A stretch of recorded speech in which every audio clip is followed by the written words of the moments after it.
Greetings, everyone. I am F. Keith Slaughter, Senior Servant of the Beloved Community Church of Atlanta.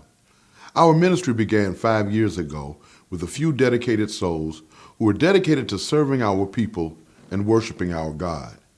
We are a small church. However, since we began, we have slowly grown from a mere idea into a thriving, busy, and dynamic presence in the Pittsburgh community of Atlanta, Georgia. The coronavirus pandemic indelibly altered the work of our ministry. The food and resources gap between the poor and others has widened right before our eyes. As the world around us changed, we recognized the need to expand our already established food pantry to include a food sharing component for children and adults in our community. We now serve hot meals, sandwiches, snacks, and beverages 3 days a week and provide emergency food pantry access throughout the week. The times required that we expand our capacity to serve, but we had inadequate facilities needed to do the work. To that end, we recently acquired a historic Pittsburgh landmark formerly known as Little Zion Baptist Church. Our plan is to transition our food pantry and resource brokerage center, including a new day shelter component, into the Little Zion Annex of the Beloved Community Church. We need room to grow, and I need your help to make it happen. The food pantry will give community members and their families access to nutritious food in a clean and healthy environment. The Resource Brokerage Center will connect persons to information and benefits available to them, while the day shelter will create space for showers and personal care, cell phone recharging stations, and other help for our unsheltered sisters and brothers. So here's the ask. I'm asking you to be mindful and prayerful around your possible role in helping us to take care of some good people who need to feel the experience of human love, care, and compassion in the midst of their struggle. After considering the possibilities, I ask that you would share your best gift with us to help us renovate the building, put on a new roof, replace the damaged flooring, and rebuild the handicap ramp to make it a bright, healthy, secure space for healing and restoration to occur. I believe that this is good ground. Won't you help us by investing in making Dr. King's vision of the beloved community a blessed reality? You can help us by cash apping us at $the beloved community. You may also go to my website, Dr.FKeithSlaughter.org, and make a PayPal donation. But however you give, make sure you give to this good and worthy cause.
Y'all know what it is.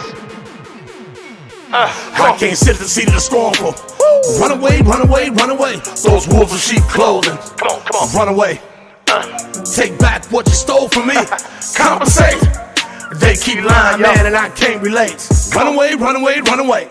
Mr. Slaughter D called me Trap Pastor. I talk slow, but you know I rap faster. Hard rhymes, I'm as serious as cancer. Recognize you ain't a slave, you a master. Came here on the bottom of the boat. Can't flow, so I had to backstroke. Coming up on the verses that I wrote. Every day I slang hope, not dough. Black excellence, down with the team. Malcolm X nightmare, Martin Luther's dream. Fight the power, can you feel what I mean? Like Rod Kim said, I'm a microphone pain. Came south on a special invitation. Say a word on the current situation. No delay, no more hesitation. All you fist up, take your reparations. You big head sucker. What up? Turn me up, Craig, man. I don't know why you don't want me to be up, man. Come on, run away. Let me start this show, man. What you stole from me? Come up here and sit on this red couch. That's what you do. Run away. Yeah, so you think you can run away from reality? Yeah, that's what you do, niggly. You come up here and try to talk and can't hear yourself. That'll fix everything. Already they're waiting on you. So stop running. Be up here looking like you gotta run. 20 pounds heavier than you are. Boy, I think I look good today, though. Let me put on my glasses so I can see. Boom. What's up, man? That's what I'm talking about right there. Hit me off. I deserve every hand clap. Oh, yeah. Yeah.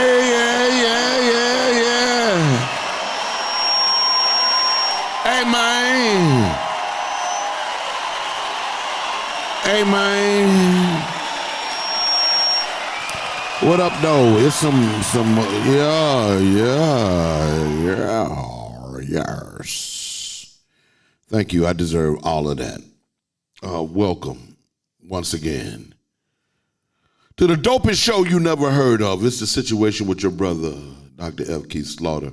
This is an intentionally Afrocentric live streaming infotainment variety talk experience. Today is January the 19th. The year is 2022. The double deuce. Billy D. Don't let the smooth taste fool you. Shawty. We're in the middle of a pandemic, but you still alive, so that's a good reason to be chilled. To be chilled and have a great, great day. What is this? Okay. People be trying to get at me, man. And that's why, I don't know if y'all have noticed this, but I ease into the new year, man.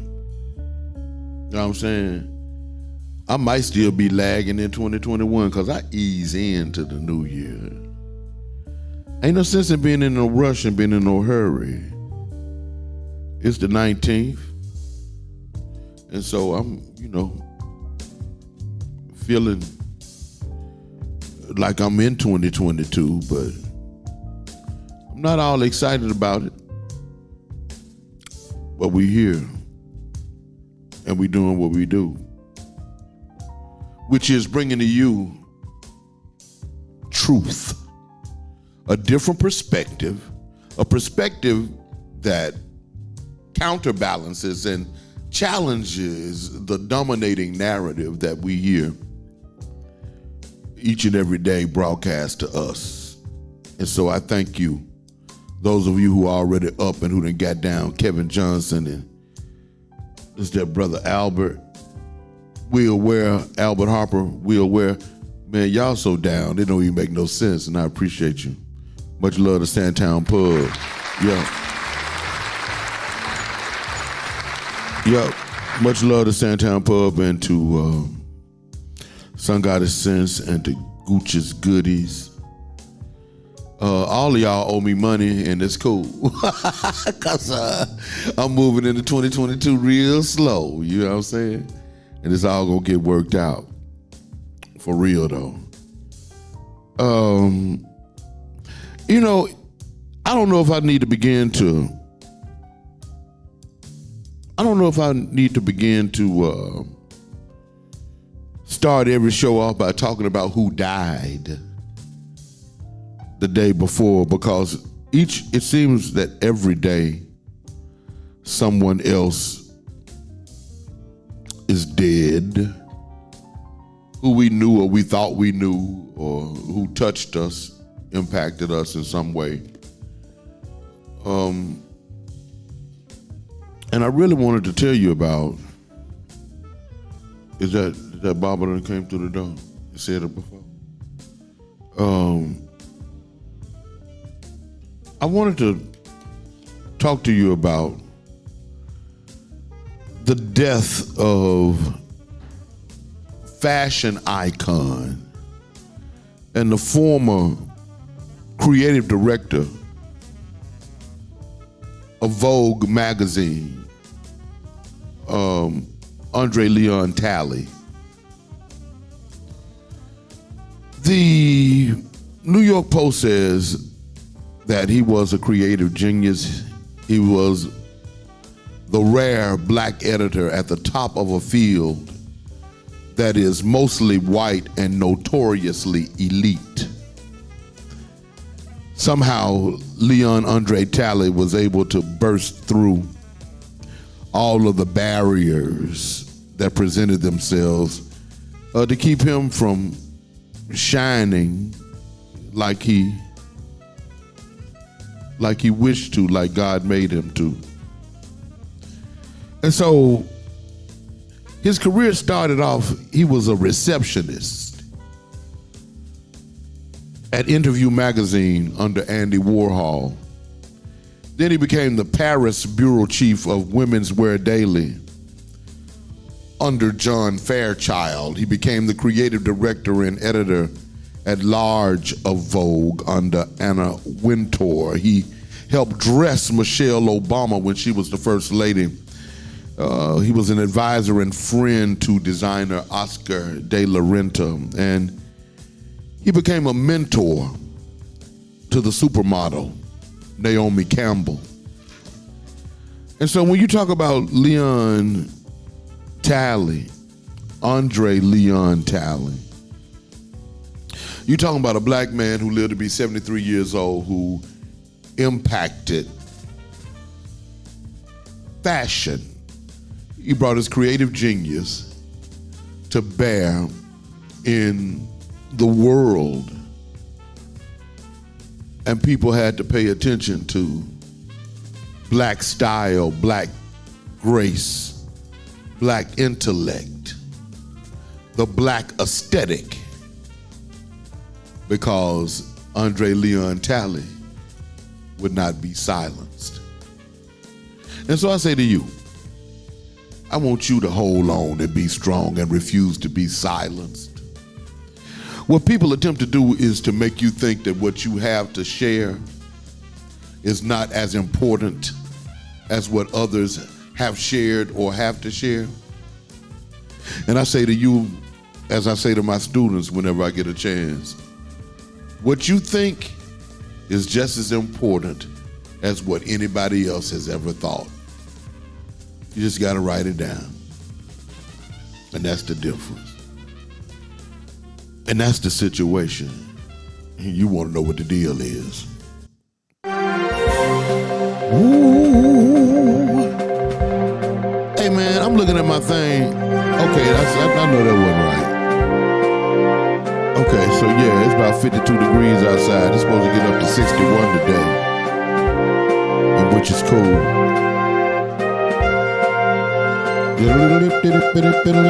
Yeah, that's cool, man.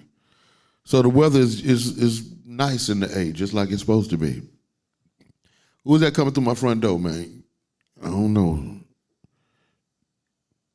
I had to watch what's coming through my front door, man. Y'all be making me go for my situation when I don't know who coming in. So you want to know what the deal is? Let me tell you what it is that I have learned since the last time we spoke, which was yesterday. Who is that, man? Yeah. I got something for you, Boston. Y'all lock my door, man. I don't know when the Negro might steal my toilet paper, man. perhaps I shouldn't have said that. Perhaps I shouldn't feel like that. But when you hit me one time, I always think that you might hit me again. I don't know if I'm wrong for that. I'm just an old dude, and I just learned from experience. Anyway, so what's going on in the world? Here we go. What's today? Okay, that ain't it. Where is it? Here it go. Where it go? There it go. No, that ain't it. Here it is. All right. So, in Zimbabwe, Khadija Sharif and Mark Anderson are reporting that there are allegations of economic crimes that are swirling around Zimbabwean tycoon Kundakwashi Takwiri. And they began in early 2020. His business associates were worried that foreign authorities were planning to take action against him. Well, they have. Specifically, the U.S. Treasury Department said that Takwiri had used his relationship with President Emerson Mnangagwa to grow his business empire dramatically and rake in millions of U.S. dollars. Access to U.S. dollars has long been important in Zimbabwe, where domestic currencies have suffered chronic hyperinflation. Matters took an added urgency in early 2019 when Mnangagwa introduced a new pseudo-currency, the real-time gross settlement dollar, the RTGS. The decision cut off most access to U.S. dollars for Zimbabweans apart from the government and the central bank. Yet, evidence suggests that these restrictions did not extend to Takwiri, who is known to be close to Mnangagwa and other key Zimbabwean officials. And so now the U.S. is charging him with acquiring a platinum mine with these scarce U.S. dollars that came from the U.S. So you already see what that's about. The black man in his own country has bought a platinum mine, and so the U.S. wants it, and they probably have already approached him and asked him for 75% of whatever it is that he makes, and he probably said, no, I give you 25, I want 75, and they said, okay, what we're going to do is we're going to take it all. And so you see the process, and you know how that goes. That's just how it goes in Zimbabwe and all over the whole wide world. Russia, according to Andrew Redman in Brussels, Russia has hundreds, listen to me, hundreds of mercenaries in Mali. But there is no sign that they were using EU Malian trained soldiers. The presence of mercenaries from the Wagner Group is now confirmed by several sources. We understand that so far several hundreds of mercenaries are deployed in Bamako,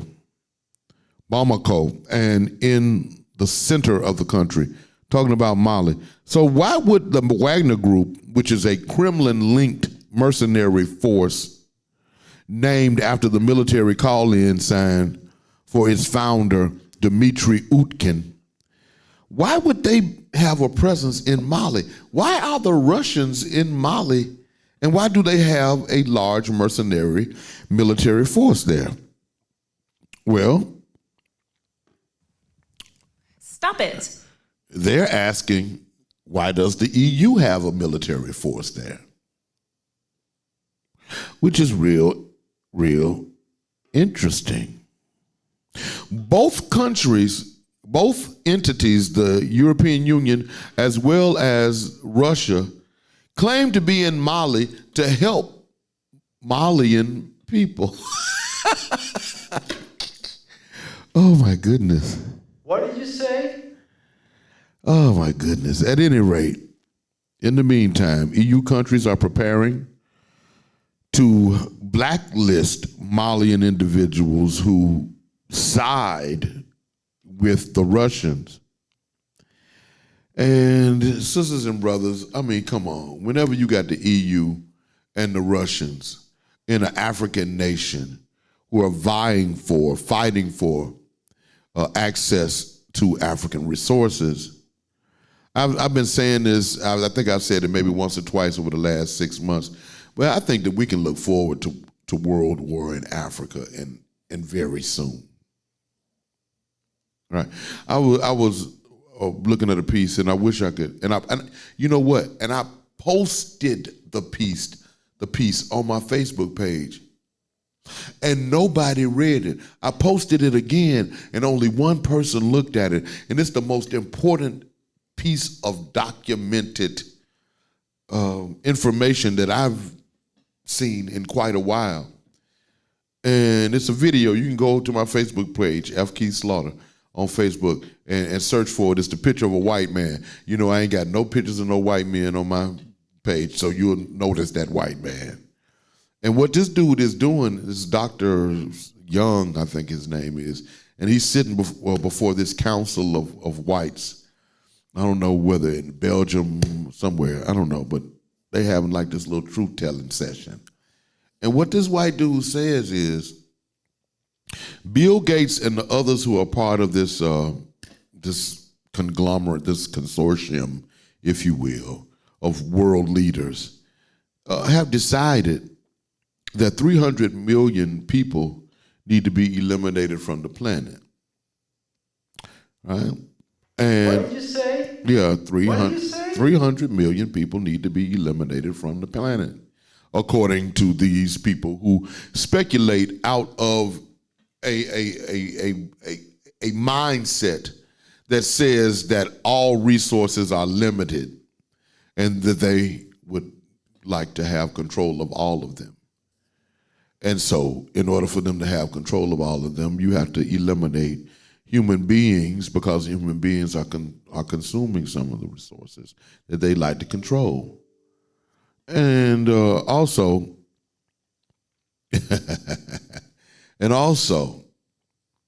what you're seeing is the desire and the design to eliminate human beings specifically off of the African continent. And that's part and parcel of what this coronavirus pandemic is all about. Anyway, and it's connected to this story about there being Russians and the European Union present in Mali. And what's not in this story is the U.S. has a presence there as well. Okay.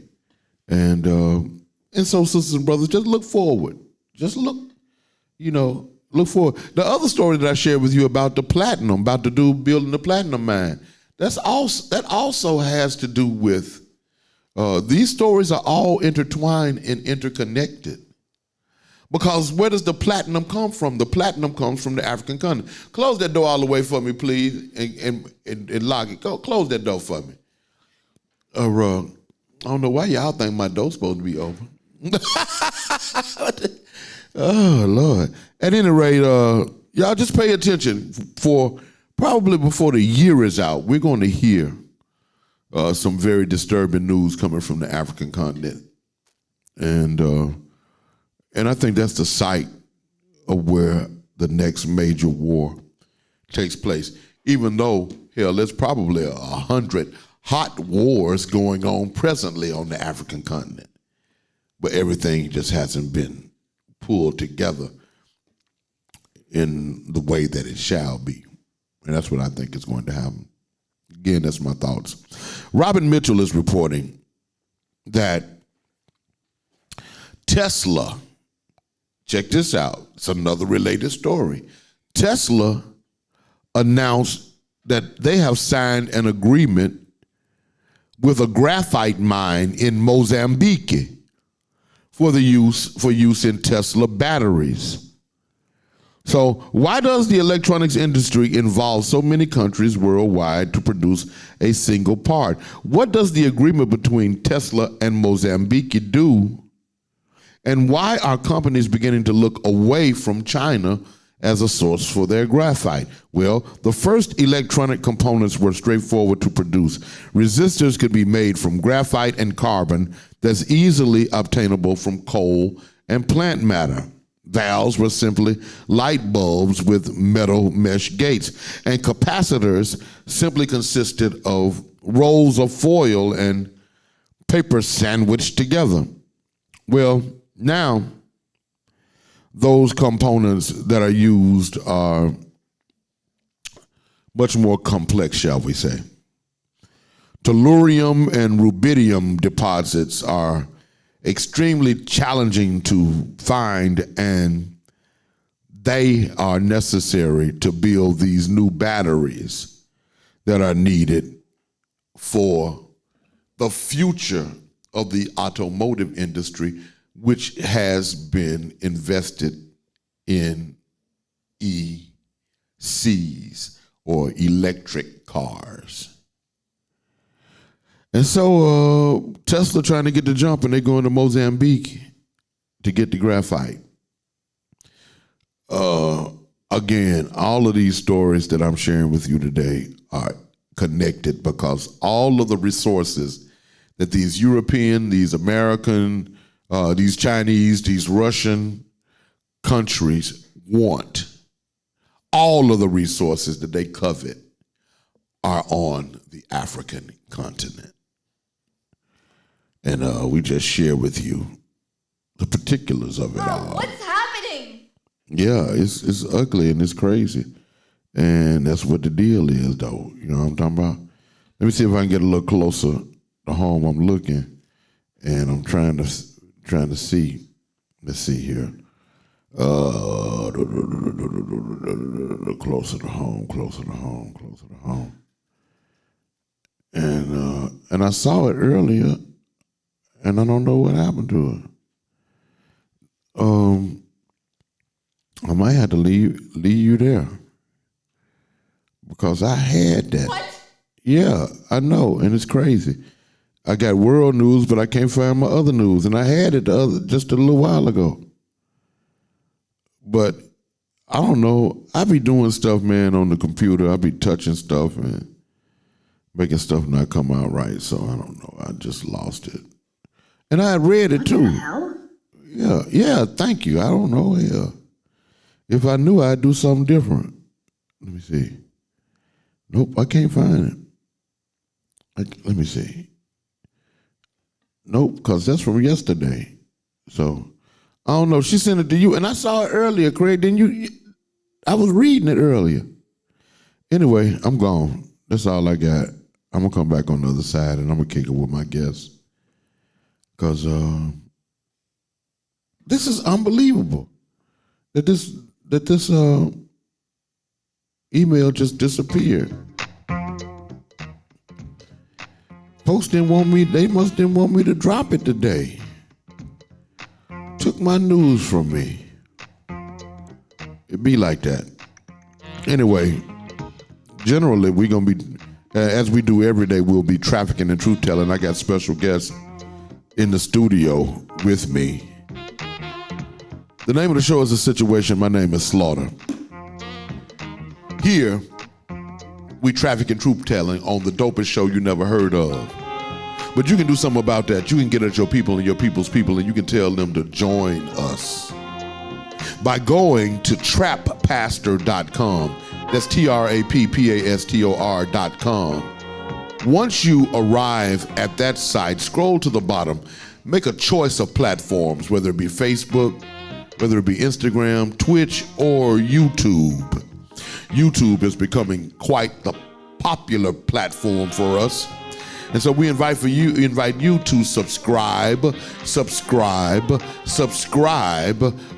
the YouTube channel, as well as get the notifications and like us, man, and blow us up, mess with and hype up and pump up our narcissistic egos.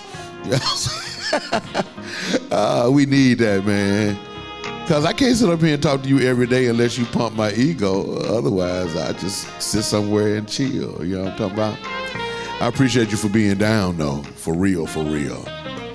Man, this is one of the blackest shows in the history of the internet. I'm your brother, and special guest coming up on the other side of the break. Get ready for cultural advocate, poet, activist, Vernon V. Kona coming up on the other side of the break. So let your people and your people's people know. We're open, shouty. We're open. Yes, we're open. We are open, and Sandtown Pub is ready to serve you. We're taking precautions, wearing masks, wearing gloves, sanitizing, and practicing social distancing. We've even partnered with local leaders to hand out free masks. So stop by and enjoy our outdoor patio, dine in, call ahead for pickup, get Uber Eats and DoorDash delivery, or order online at www.sandtownpub.com.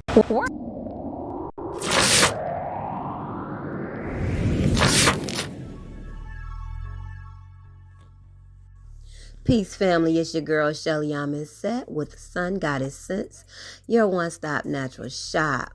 We are located at 4140 Jonesboro Road, booth 225, inside the Forest Park International Discount Mall in Forest Park, Georgia. Come check us out. You can get your health and beauty items, aromatherapy, skincare, Pan-African apparel, and more. You can reach us at 404-434-7963 or sungoddess_sense on IG, or sungoddess.sense on IG, or Sun Goddess Sense like page on Facebook. Peace.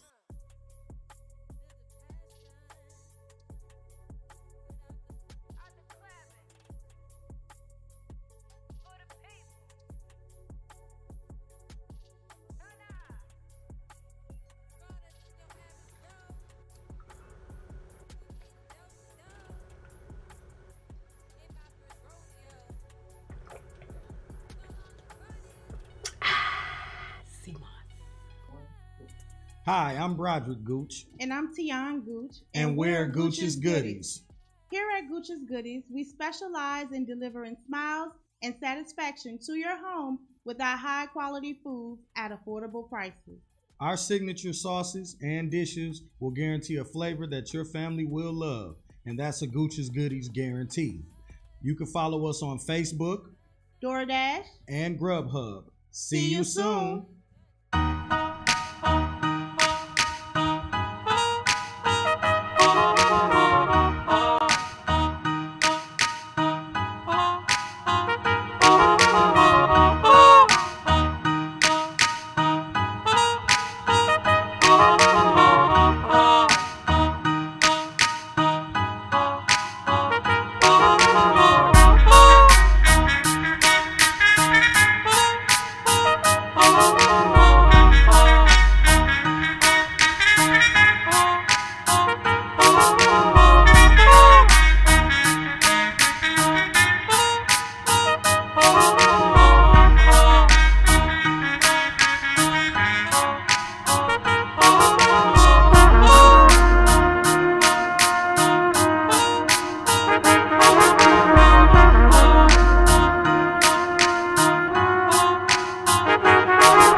Yeah, yeah, yeah, yeah, yeah.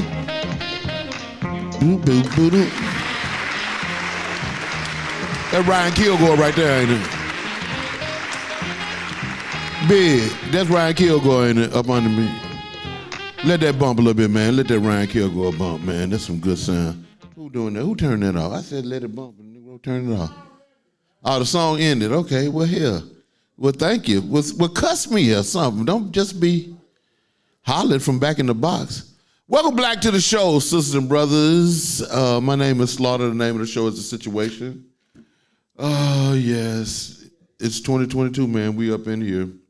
And my first guest for today, actually, Noah, the world international reggae artist, is over there in the corner making noise and stuff, so y'all don't mind him. He got a new video coming out. It's out, and we've been bumping it, actually. Stop playing around. Y'all want to check him out and see this latest video. You know the sounds, because we bump it every day. Because we need good, wholesome, clean, positive, powerful, empowering music in our lives to help to guide us, man. Yeah, black people always had music to guide us. You know what I mean? To help us and to give us some focus. And now, a lot of the preferred music of the culture, deaf music. And we got to reject that, man, and figure out how to replace it with something that's helpful. My first guest, as I said earlier, as I threatened to bring to you, he describes himself as a longtime fan of mine. So I don't know where this dude, I don't know where he coming from. You can't fool me, though. I'm just here, man. I just be making noise, talking black love talk. At any rate, this brother is a poet. He's a cultural advocate. He's an advocate for black people. Ladies and gentlemen, sisters and brothers, please put your hands together and help me welcome our dear brother, Vernon V. Koner.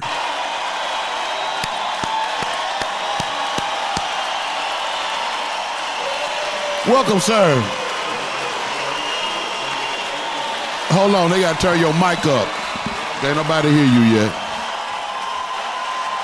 You gotta refuse to talk. If you can't hear yourself, you gotta say, I ain't saying nothing until I can hear myself. So it won't look like I said it. If you said it, then it won't look like I said it. You know what I'm saying? And then, won't nobody be mad at you because you leaving, right? But I gotta be around here every day. You know what I'm saying? Anyway, welcome to the show, Brother V. Thank you, sir. Yes, sir. I appreciate that. We have that Tuskegee connection. You're a Tuskegean? No, you hadn't looked at me, but I'm going to just say Mount Olive. I'm going to say Grady Butler. I'm going to say Jesse Comer and Hannah Comer. Oh, well, they spell your name wrong. That's what it is. You're not Koner, you're Comer. And of course I know the Comer family from Tuskegee. Yes, sir. Yes, sir. I mean, see, that's how people, you know what I'm saying? I'm sorry. The name isn't spelled wrong. I read it wrong. It ain't spelled wrong. Okay. I read it wrong. You know what I'm saying? Man, I know your daddy and because we kin people, because we Booker T children. Yes, sir. Yeah, absolutely. We come out of Mount Olive. Yes, sir. Stop playing, not Mount Olive. Yes, sir. Mount Olive. And the bricks was made by the children of Booker T, students at Tuskegee Institute. Absolutely. These bricks were made by people don't understand. Folks, Tuskegee, man, was a revolutionary idea that actually was just brought to fruition. Right. Because this was just out of this brother's mind. He was like, I'm going to teach black people not only how to get some learning, but I'm going to teach black people how to do some earning. Yes, sir. You see what I'm saying? Skills to make meals. Yes, sir. Yes, sir. Yeah, so we connected. We together now. I know who I'm talking to now. Yeah, man. Yeah, I've got to stop reading. I got to stop turning M's to N's, and that's just my fault. No, it's good. Like I say, I'm missing you from that other station that you used to be on. Yeah, man. I did that, man. I did that for 7 years. But people act like some people act like I wasn't out here doing what I was doing before then. Right. I wasn't never a radio dude. I was just a dude on the radio. Right. You know what I'm saying? And it was good. And I was thinking about it last night. Actually, it was good because it helped us to do everything else that we're doing. And the thing about God, I think, is that God knows the beginning before the beginning, and know the end before the beginning. You know, and I think that I wouldn't classify myself off the top just as a good man, but I do know that the scriptures say that the steps of a good man are ordered by the Lord. So I just figure, man, I'm waking up every day and taking another step, man. Walking into a destiny that's already been prepared. Yes, sir. And even though when them steps get hard to take, I'm always reminded that there is an entity that, and there are entities that exist that are pulling for me, and that's on my side, and that's on our side as black people. Absolutely. We ain't gonna lose. We gonna win. No, sir. We gonna win. Regardless of what they do or what they say. Yep. And how they go in. Yeah, we gonna win. Yes, sir. We gonna win. Love you, brother Ijah. Y'all pick up, wake up, man. Wake up. Wake up, wake up! Or that's the name of Ijah's LP that's out there on Apple Music. Look here, man, Brother Coleman. I just gotta say it like it come to mind. You and your son came in, and then one of my other guests out there. Man, all y'all smell like just good smelling Africans, man. What is that smell? Let's see. That's that holy smell. Whenever I smell it, I be like, all right, it's some holy Negroes around. Hey, shameless plug for Afrocentric Network. Okay. Just the shea butter and the patchouli oil. Patchouli oil and the shea butter from Afrocentric Network. This is wonderful, man. It's that's that earthy African smell. That's that earthy African American smell. The part that we have attached to it. It let us know that those herbs or those chemicals the Europeans like to slather of stuff that ain't for us. We need something else to. And it just to start radiating off of us. Yes, sir. Yes, sir. You say, sort of gets in our, combines with the melanin and just sort of does what it does. Sort of tweaks it and, ramps it up a little bit. Yeah, you know what I'm saying? Enhancement. Absolutely. Yes, sir. I mean, it was what James Brown was talking about when he said funk. You know what I'm saying? You know what I'm saying? Yeah, that right kind of funk. Yes, sir. Yes, sir. So tell me, you are described as an activist, and every activist has a focus. Tell me and tell our audience what your focus is. Okay. And I'm looking at this little text that you got in your hand, and that's a very, very significant text. We're gonna talk about that. But tell me what your focus is or foci. Basically. With me, Dr. Slaughter, I'm saved. I've been in the church, and through an experience I had at the University of Mississippi around 92, 93, I attempted to go to law school, but even in 92, 93, Ole Miss wanted to, the clock was turned back to 62. Oh, of course. Hell, it's there now. It's there now. Hell, you ain't got to go to University of Mississippi for the top clock to be turned black. Go stand on Stone Mountain and look at it turn back. Go to UGA. Go to the Alabama-Georgia game and just watch the top clock spin backwards with Negroes hanging on to the hands of time. Yes, sir. It's unbelievable. Sir. Absolutely. Yeah. So, as a result of that, don't go to Congress. No. Just go to Congress. And as a result of that, I got involved in racial reconciliation and Christian community development. Okay. And once I got back to the metro, got some training, did some classes here and there. Shameless plug for Atlanta Neighborhood Development Partnership. Did some classes through them. Did classes through NeighborWorks, and sort of took that energy to my church, Grace Church International, Bishop Jonathan Alvarado, in terms of, and we're on the east side, but just in terms of trying to make a move, make an impact in the neighborhood. You know, because you can't dwell in a neighborhood and you're not doing nothing for the people around there. But you can't say you of Christ, that you of God, and you're not trying to help the least, the lost, and the last, and doing things. So I've sort of you know, it's interesting when people say the least, the lost, and the last. Hell, that's who we are. Yeah, you know what I mean? absolutely. That's how this world actually sees us. How white supremacy has I guess placed these bifocals of error on the entirety of the world and caused them to look at us as the least, the last, and the lost. When we got all of the resources, all the creativity, all the talent, all the ingenuity, we just don't have the desire to exploit, and we are penalized because we don't have the desire to exploit other people. Man, and sometimes you know, I be wondering about God, and I ask the question. I've asked this question in articles that I've written. You know, what in the hell God up to with that? How you let the best, the brightest, and the most brilliant be perceived as the least, the last, and the lost? Why would that be a setup that got set up?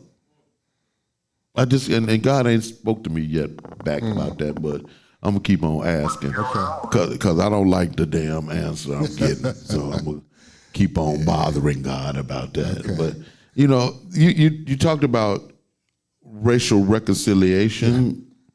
That's an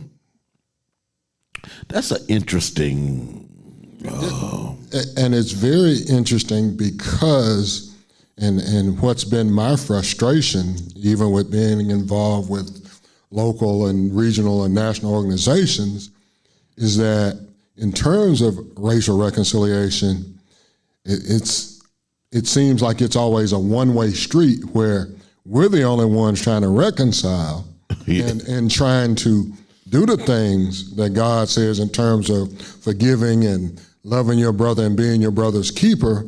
But then our white Christian brethren and other tend to put conditions on the reconciliation, and they don't want to be led by us. Oh, of course not. Yeah, when you say what you call it, diverse congregation, well, that's code for a whole lot of Negroes and a white man in charge. That's all that is, you know. And I actually loved.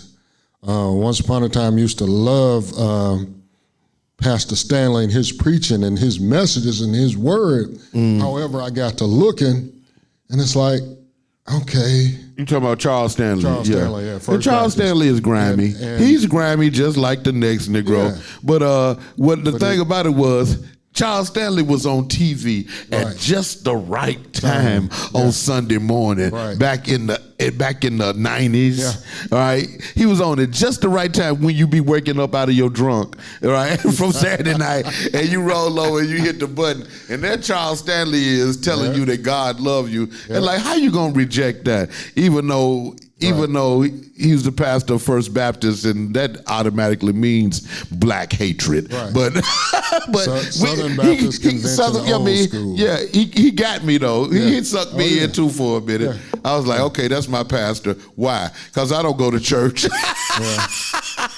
know what I mean? That's what I left. That's what I left.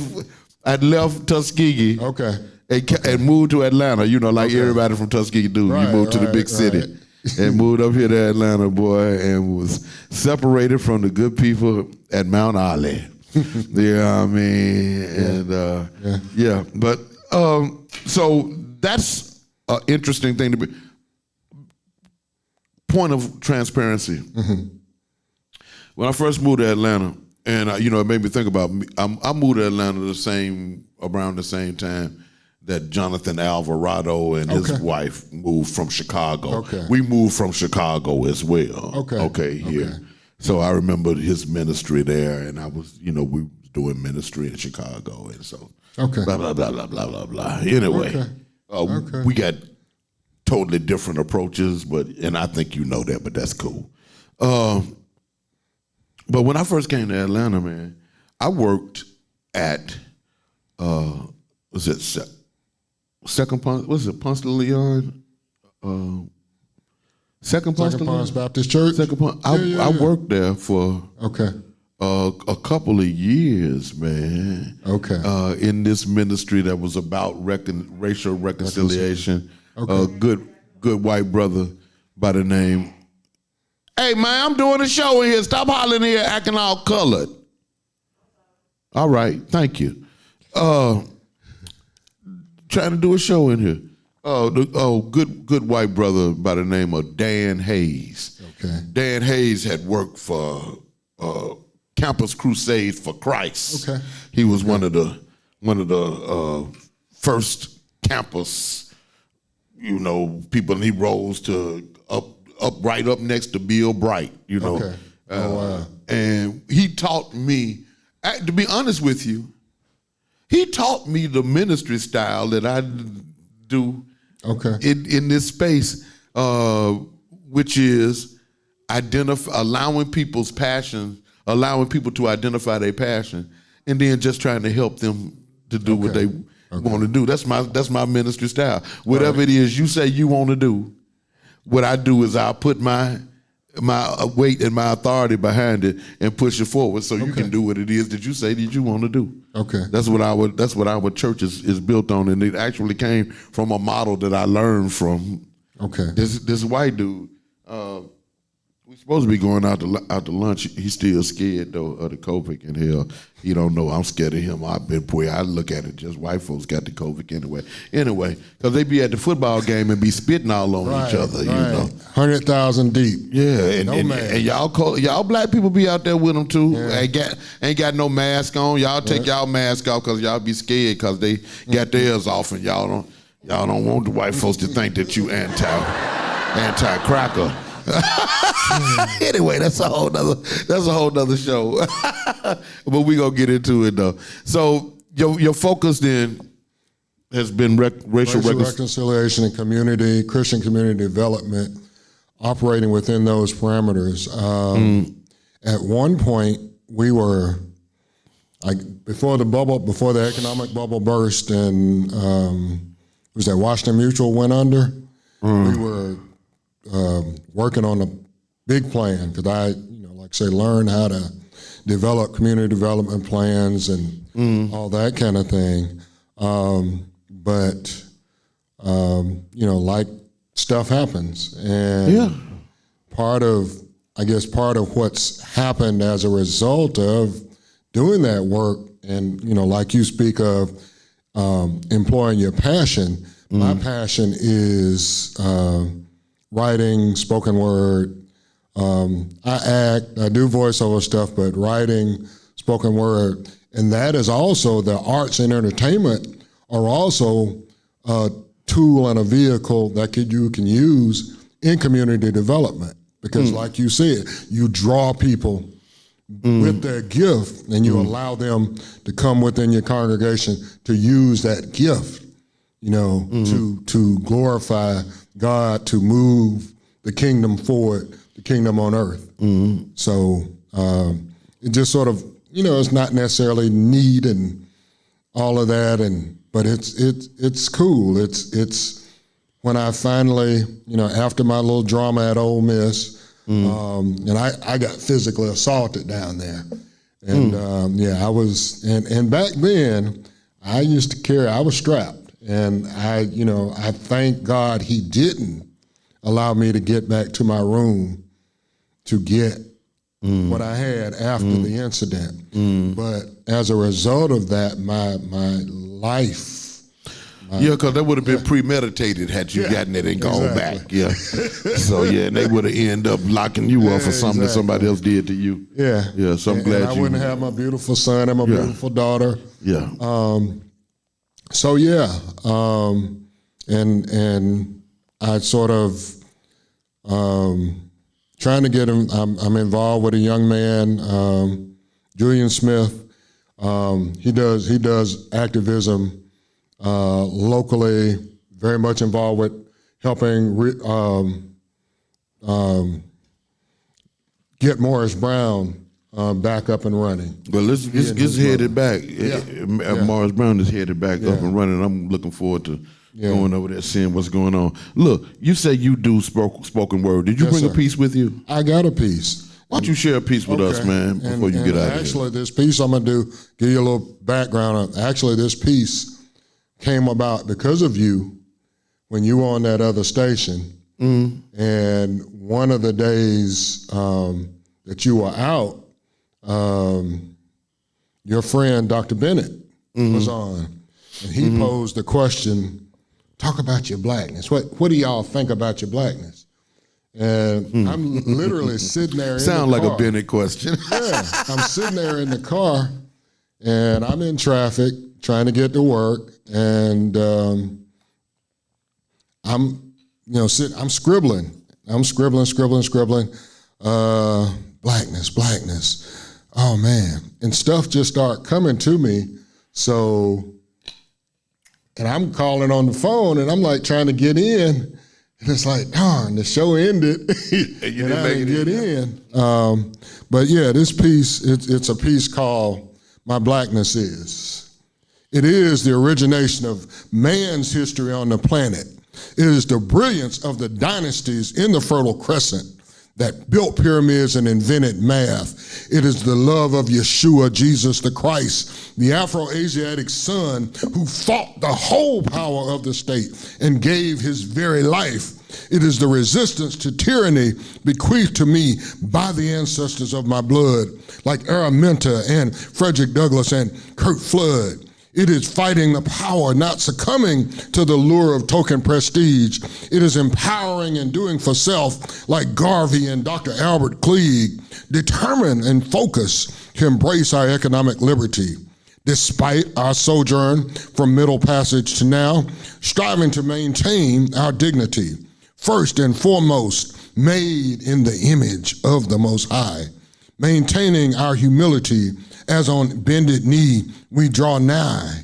It is our strength despite our oppression, our tenacity in the midst of our repression, not being totally crazy and sticking to our insurrection.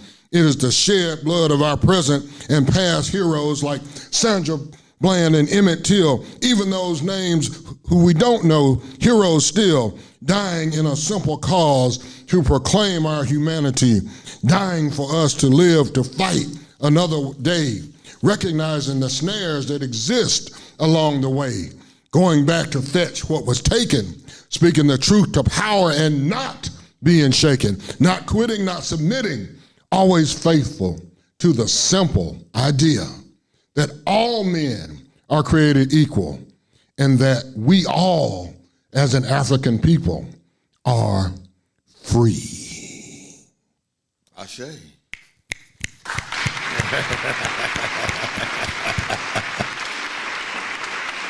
That was dope. You did that. You are indirectly responsible for that.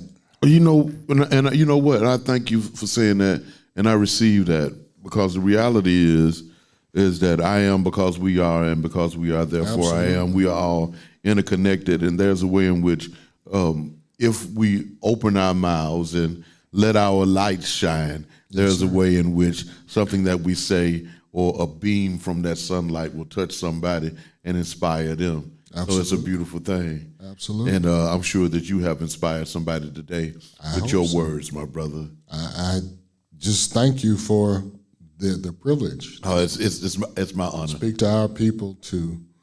And once again, I love what you're doing. I love how you didn't let a setback set you back.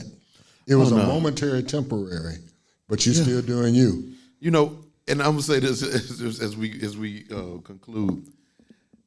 It's always amazing to me how devastating a blow my absence on the air was to other people, but for me, it was a much needed respite that I probably would never have taken myself. Okay.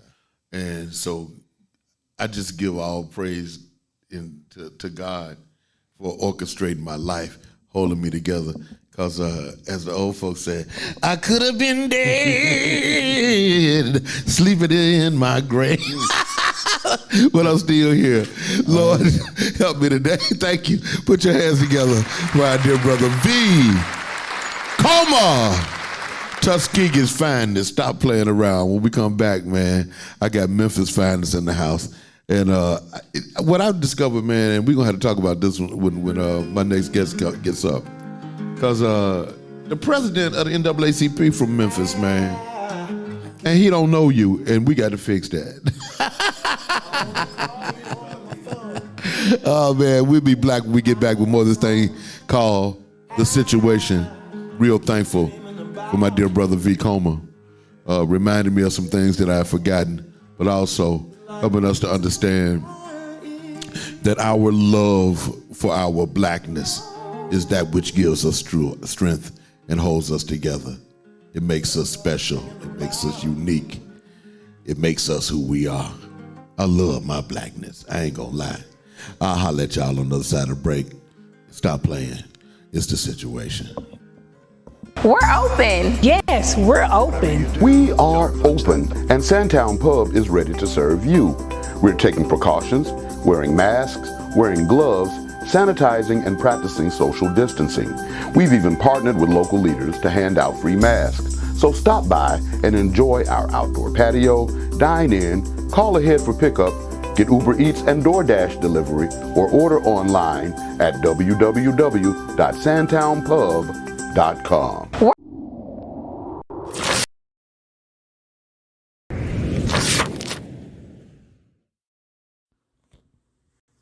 Peace, family. It's your girl, Shelly Set with Sun Goddess Sense, your one-stop natural shop. We are located at 4140 Jonesboro Road, booth 225, inside the Forest Park International Discount Mall in Forest Park, Georgia. Come check us out. You can get your health and beauty items, aromatherapy, skincare, Pan-African apparel, and more. You can reach us at 404-434-7963 or sungoddess_sense on IG or sungoddess.sense on IG or Sun Goddess Sense like page on Facebook. Peace.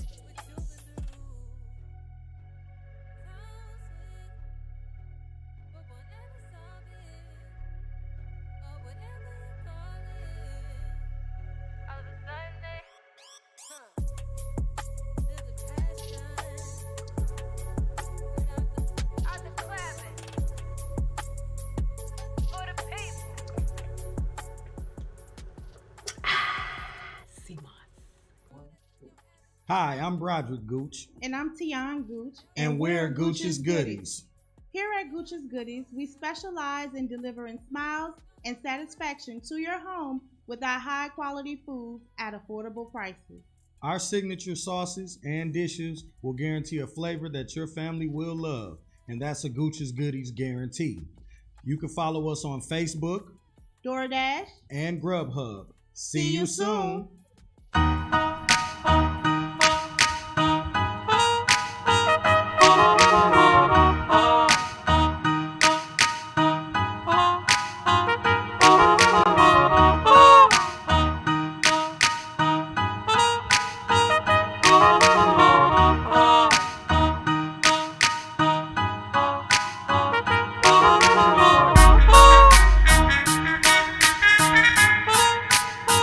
Oh,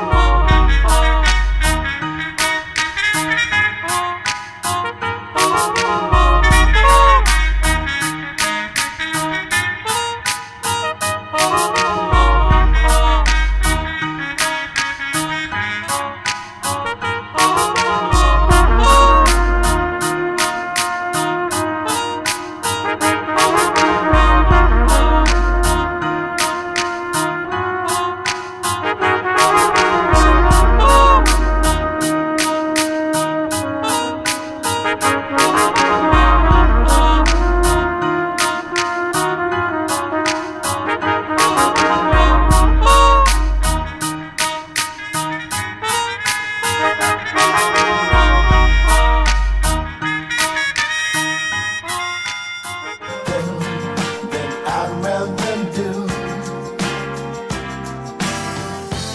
When the sun is rising, we walk in Oceanside and leaving our footprints in the sand. Anywhere together, I think it's perfect weather for trying something old school like holding hands underneath the sweet magnolia. Now we're one with Mother Nature. Such a beautiful day, and I wanna spend it with you. Yes, I do. Such a beautiful day, ain't nothing that I'd rather do. Such a beautiful day, and I wanna spend it with you. Yes, I do. Such a beautiful day, ain't nothing that I'd rather do.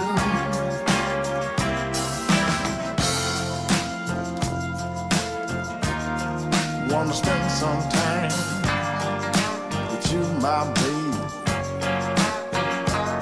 and we can walk together. We can talk together like we used to do. Oh, baby, like we used to do. Oh, yeah, this night in the park after dark. Oh, baby, I'm stealing kisses from you.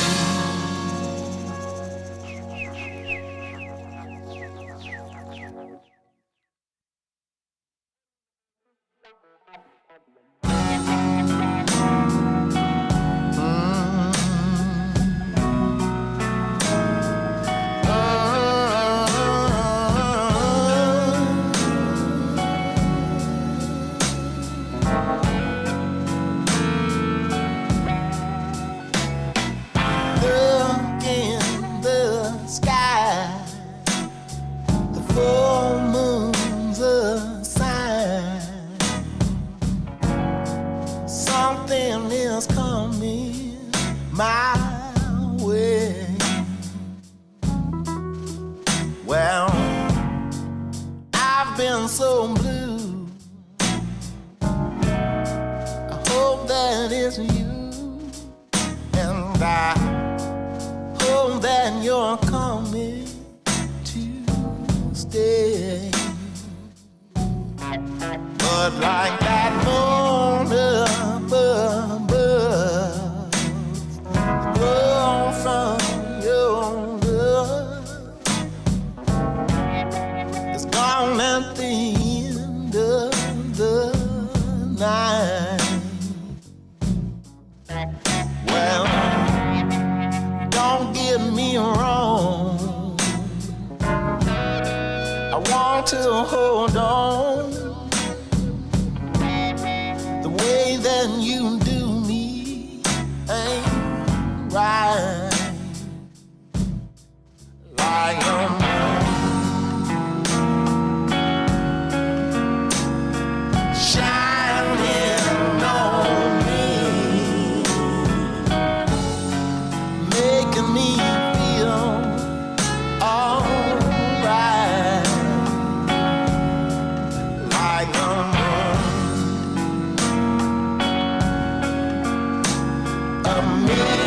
mystery, and you're gone with the morning light.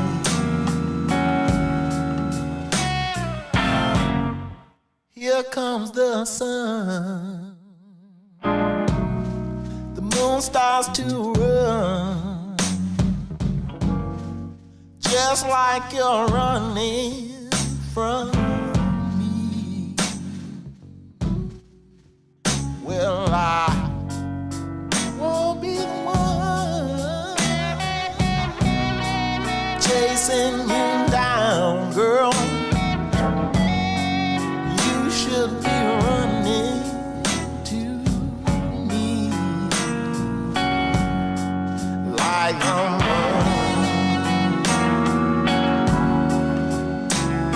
shining on me.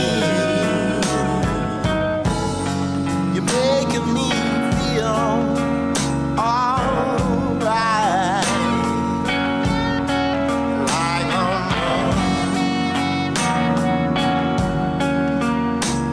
a mystery, and you're gone with the morning light,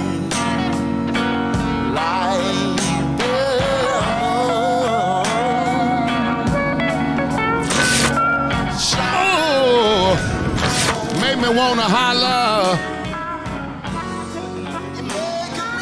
Yeah, yeah, yeah, yeah, yeah, yeah. Oh yeah, yeah. I was listening to some blues this morning. I was listening to WRFG, and they were playing some blues, and I was like, that's either the Memphis horns or the Muscle Shoals horns. That's Alabama or Memphis. I don't know which one, but yeah. Yeah.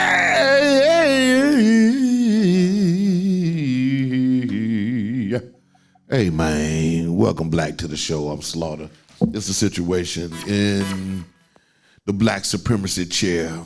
None other than author, professor, theologian, healer, man of God. When you look in Webster's dictionary, under man of God, the picture next to it is my next guest. Ladies and gentlemen. That's me. Ladies and gentlemen, sister, brothers, man, put your hand together. Yeah, your hand. Now, you know, that's when you they got right, one. that's me. Put your Yeah, hand yeah. together. From Memphis. That's the Memphis. For Memphis inflection. on, none other than Dr. Will Coleman. Yes, sir. Good to be here. What's up, Doc? It's been a long time. It shouldn't have left me. Hey, look, I had to go home, make sure everything was righteous for us. Yeah. Yeah. Man, well, let's go and talk about off the top then, since we're going to talk about, you know what? So I'm born in Memphis, Tennessee. Yeah. E.H. Crump Hospital. I remember. Don't exist no more. I was born in John Gaston. So John Gaston, yeah, I know. See, people don't know John Gaston. That's just like saying I'm a Grady baby when you That's say right, that's John right. Gaston. But E.H. Crump, that was the kind of. That was a step up. Boss Yes. Crump Hospital. You know that? Yes. Boss Crump. Yeah, it was. That was Boss Crump's hospital. Boss Crump was the cracker who ran Memphis like Daley ran Chicago. Yeah, he did. You know, but people don't know nothing about that. No, you had to come from it to nobody. Yeah. Like us. Yes, no doubt. But I'm thinking about Memphis. Memphis is like one of the greatest cities in this country, and I've always known that. And people from Memphis know that, and people who have visited Memphis know that. You know, but people generally don't look at Memphis as like a great city. You gotta look below the surface. Right. That's the piece. And the thing about it is, because you know, wherever you got, it just don't make no difference. And it's interesting. I think I'm not the only one that has peeped this. Wherever there are institutions of higher education, HBC, wherever there's a HBCU, there's a great black city around it. Right. Whether it's small, whether it's large, there's still it's going to be a great black city attached to wherever there is a HBCU. Yeah. All right. It's a magnet. It's a brain trust. Yeah. Yep. That's what it becomes. So, and that's why Atlanta is the greatest city in the world, because of the AU Center, you know, no doubt and about because of the Interdenominational Theological Center that is located there. And that's well, just we go far. you know what I'm saying? And you know, I said this. It's the psychic energy. You know, I'm gonna say something. Yeah, go ahead. When I was finishing my PhD, I thought I went out to Berkeley to stay. I really did. Thought I was gonna stay out there. And I remember after I'd finished my dissertation, my advisor, who was a Germanic man, looked at me. He said, "You got to go back to the psychic soil. You got to go back to the psychic soil of your origins." I mean, he hit right on it. Because even though I had aspirations and thought I would stay out there, I ended up writing about African-American slave narratives in Georgia and in the South, and how that connected with our African spirituality. And at the culmination of that, I was just getting ready to come back here. We were standing right at the library at the GTU. That's what he said. He said, you know what? He said, you got to go back to that psychic soil of your ancestors. That's it. And that's right. And I'm glad I'm glad that that's what happened. Yeah, me too. Yeah. And the same thing, I'm saying that because I said the same thing is true about Memphis. Whenever I introduce myself, I tell people I was born in the Mississippi mud of a hoodoo culture among Christians. And I mean it just that way. And that's what it is. That's an excellent description. Because it's a culture. It's not just it's not a religion. It's a culture. Yeah. It's pervasive. It's a culture. It's a feeling. And you got that nexus, of New Orleans, Chicago, St. Louis, all that. And all that. Helena. The Illinois Central Railroad, everything in a way led to Memphis as a jumping point to the next area if you chose to go there. Right, no doubt. And if you took out and you didn't fill your gas tank up before you. Oh no, you're gonna do that. No, you had to stop in Blytheville. That's right. You had to stop in Blytheville, Arkansas, before you cross over to Missouri. That's right. Because it was mean territory in that boot hill. You had the extra gas in the tank. You had extra gas in the trunk. Yes, you Lord. You stop till you get to Chicago. I'm trying to tell you, or at least St. Louis, because that boot hill. St. Louis did Chicago. Because that boot hill was hell, boy. Yes, them sir. white folks will tear your hind part up now through there. South. Yes, sir. All the way. Yes, sir. You got to get on the other side of K Road. Yes. No, see, we could have told King that before time. Look, you going up. Up south. You going up south. Yes, Lord. Yes, Lord. Malcolm said that if you're south of Canada, you're in the south.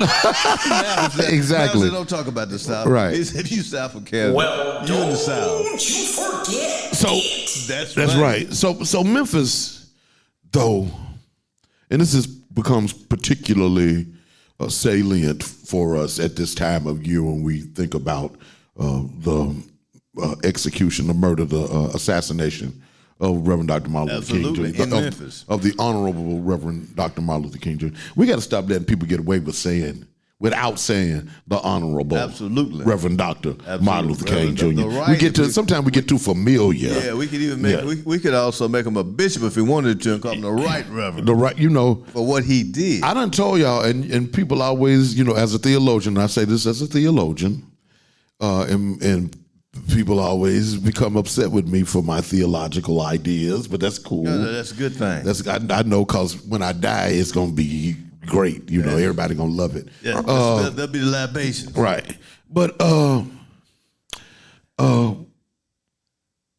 in 300-400 years, people might, in the Christian church, there's a very strong possibility that people will worship the Honorable Reverend Dr. Martin Luther King Jr., the Christ. It's a real possibility. Yeah, well, I mean, it's a real possibility. The Christ means the anointed one. Exactly. So for exactly. Sure, as an anointed one. Exactly. As one. I mean, just as Jesus was among sweet black Jesus of Nazareth, among the anointed ones. Yeah, I use that example. Yeah, was it 15, 16 anointed ones? Yes, exactly right. You know what I'm saying? It's a title. People it's a title, yeah. It's a Mashiach. It's all good. But let me get back to my original thing. My original thought was, the thing about Memphis is, because of the assassination of King, Memphis is associated with death. Yeah. And it's a spirit that seems to have hovered over the city and sat down on it. There's no doubt about that. I was 14 when he was assassinated. Yeah. It was a threshold point. I was 7. Depression. You were 7 at that time. And I'll say it this way.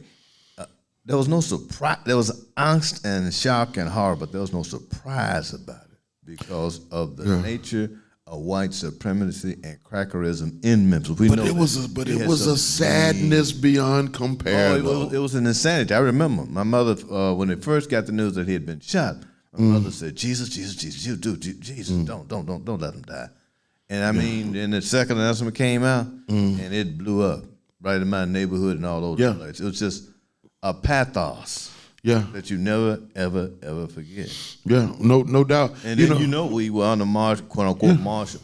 I'm gonna say it this way, as far as I know, we coloreds were under martial law. Yeah, in the city for yeah, about a which month. meaning we weren't supposed to go around white folks' neighborhood. We went where we want to in our neighborhood. I remember being on my bike riding through the damn Orange Mound. It depended on where you were. Yeah, that you had to be in before sundown. Right. I mean, for the first time in my life, and this is to your point again, I had never, ever, ever, ever, because I grew up in a substantial, I'd say middle class colored community, stable, and I had never. See, I mean, the white folks, right, matter at all, right? But I had never, ever in my life seen an army tank, and the image of an army tank going down Chelsea Avenue, was traumatizing. Yeah, and that wasn't, that was the escalation of what had already happened, his assassination. Then on top of that was the traumatization of seeing something you never ever in your life had seen near your neighborhood. You know, and that's to your point. It sinks in. That's that cloud you're talking about. That's and you know that ties in to kind of where I feel our conversation is trying to go. You know, we call the spirit on it. You know how we do that. So I fast forward from April 4th, 1968 to last month in Memphis and the murder of young Dolph. Yeah. Now, yeah. Young Dolph was a father, an entrepreneur. Yes. He was a business in that he had hired several, scores of black people who made the Young Dolph entity work. Yeah, absolutely. Right? And he actually lived in Atlanta. That's right. Like many of us do. He commuted back and forth. Yeah, just like, all the way going back to Jasper Williams. From here. Yeah. My daughter, who's also an entrepreneur, comes here every other weekend. So, it's a beeline from here to Memphis. So, because, Memphis and Atlanta have much in common. Absolutely. As it relates to, blackness and potentiality. Yeah. And so I wondered about your thoughts about the murder of young Dolph. Yeah. In Memphis, and because you went home during that time. I was a little bit afterwards. I went on a little bit afterwards. What can you call it? After his assassination. Yeah. It was a hit. It was an assassination. Absolutely. Yeah. That's how do you say it? It's a parable and it's an object lesson of the extent to which self-hatred, envy can implode. Yeah. It's an implosion. Yeah. And the implosion feeds off of the other side of exploitation. We know that. Envy, rivalry. Internecine warfare. Right. Yeah. It's it's with prevalent. Real purpose. Yep. So that's the the purpose is to reify the death culture. Well, is to make it real in our experience. So to your point earlier, that the purpose is anti-life, anti-progressive. That's again why it's an implosion, because it is not enhancing the quality of what the individual or the community is doing. Yeah, it's the evidence of the projection and the introjection of white hatred in the black body, and the black body has become incarnated there. Yeah, and reacting, not responding, but the reaction to white supremacy. You said something earlier too about God and God not. I was thinking about why you said God and the question that you raised, quote unquote God, and the answers you don't get. Now I don't use that name anymore myself. I use Olorun or the other. You going straight Olorun now? Yeah. Okay, that's cool. Or I will use and Olorun being the decider, the divine decider in Ifa, the owner of the realm of life. Okay, and the source of that which is vivifying, that which is renewing. So I will use the Hebrew names behind that. Yahweh, the living one. That'd be better. He will be, or it will be. That's the living one. Or I'll say Elohim, which is really a word between the one who's able to make things happen, the strong one. I use those terminologies now in my vocabulary. Because you taught, you teach us. Oh man, we gotta get it because it's the excavation. Names have power. Right. They have power. You know, Monday night, my brother, he was there Monday night. For example, let's just take one word we use so often, Lord. It's an old Germanic word. It means the bread maker. Okay. It means one who makes and keeps the bread. And that one who makes and keeps the bread economically does not always have your interest. Right. Let's talk about the Lord's Prayer. There's no such thing as the Lord's Prayer. It's the Our Father. You know that. Yeah. But we had to, I think, also excavate who and what it is we think we're calling on. Yeah, no doubt. I mean, I had to get hip to what a slaughter is. Yes. And what I learned when I did an etymological study of what slaughter means, and I thought it was Germanic in origin, but it isn't. It's British. It's English. Yes. All right, from the Latin, and it means person who. It actually means priest. Yes. It's the one who prepares the sacrifice. That's right. Right. And I was like. But it's important to know these things about how you are signified and how do you want to re-signify yourself. How do you want to rename yourself? So, for example, just to give an example, Eshu Yemi, my Ifa nomenclature means the communicator or the divine messenger suits me, fits me.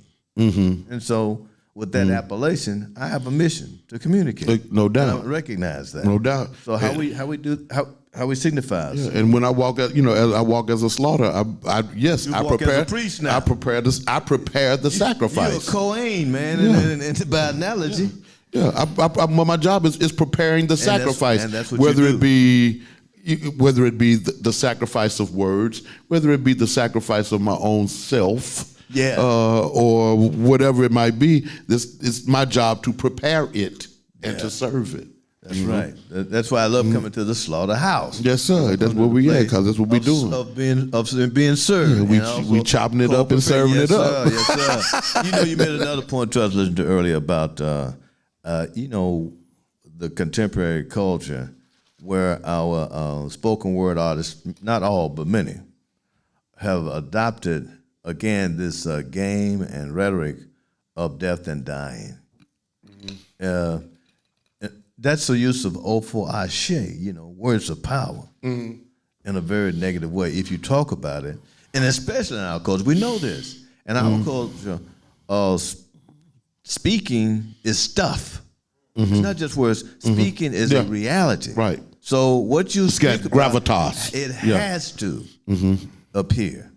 So you have to change what you're speaking about. Yeah. And our power of word, especially going back to the most primal power on the planet. The most primal, let's just be clear. Everybody came from Africa. So we got the most primal DNA on the planet, and therefore we do understand the power of the stuff of the word. What we have missed, going back to your analogy about Memphis, is how to turn that back into life-giving rather than death-dealing. Yeah, it would be interesting. But, I as I was thinking, I was thinking, what if Black people really understood that Memphis is but an analogy for Memphis in Egypt? It is, Memphis. It is. And if people understood got the right name and got the wrong culture, right, on top of it. But then I was wondering, I wonder what if there was some sacrifices that happened in Memphis, Egypt. I wonder when the Hyksos and the other invaders and intruders came in, what the behavior was of the Egyptians, and how is it, will what happened to the Egyptians, which is over the course of millennium, they have turned white. I'm wondering. Well, see, this is what if that will happen. Yeah, well, see, what you're talking about now is another deep excavation that needs to be done, and also it has to be a reversal.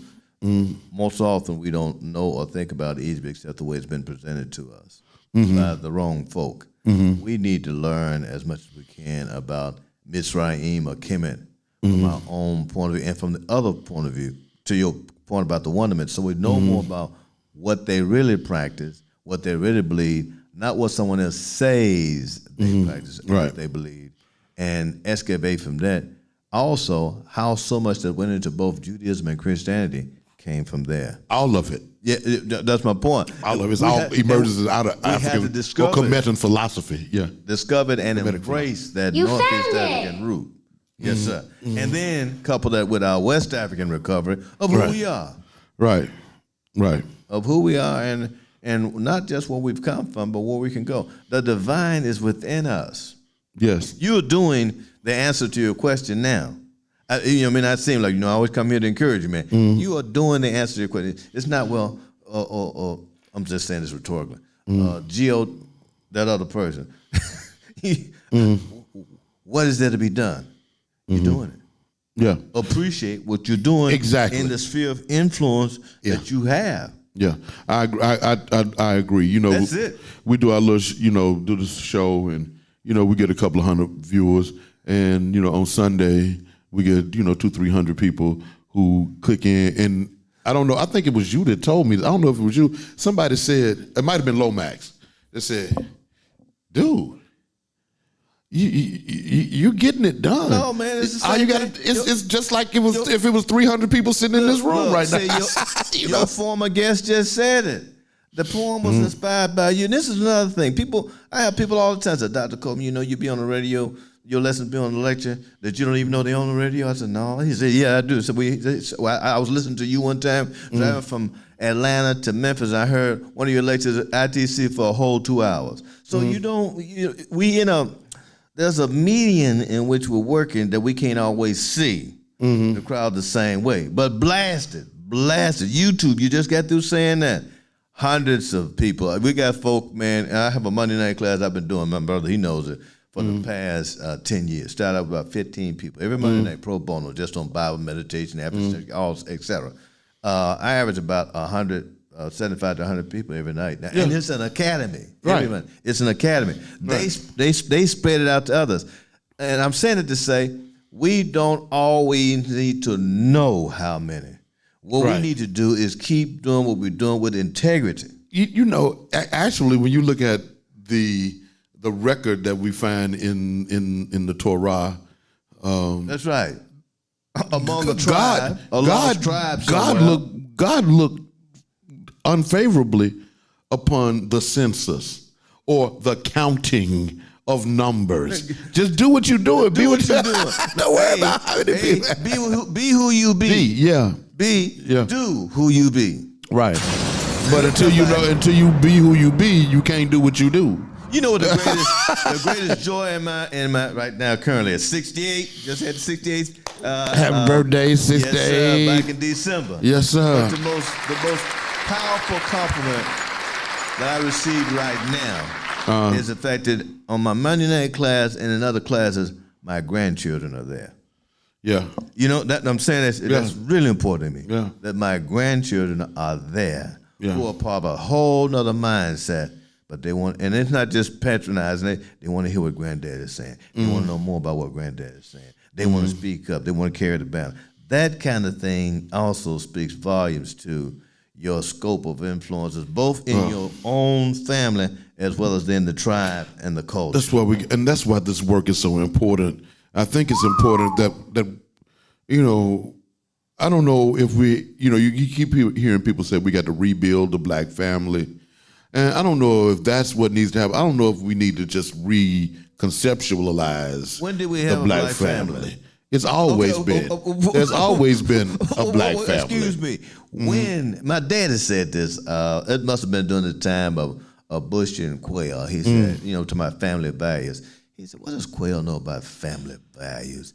He said, black folks have had to have all kind of families since we came here, all kind of it. This is why we call ourselves brothers and sisters in the church. Right. Because we had to reconstruct it. So and then that actually began on slave ships. Yes, sir. That actually, the referring to brothers and sisters. Our structure of family is a continuum. We need to, from my point of view, we need to strengthen the best of who we are. Yeah, yeah. And I don't know that I'm going to be honest with you. I'm going to be honest with you about this. I don't know that we can do that without gathering. I don't know if we're going to be able to do that without the presence of what we know as the black church.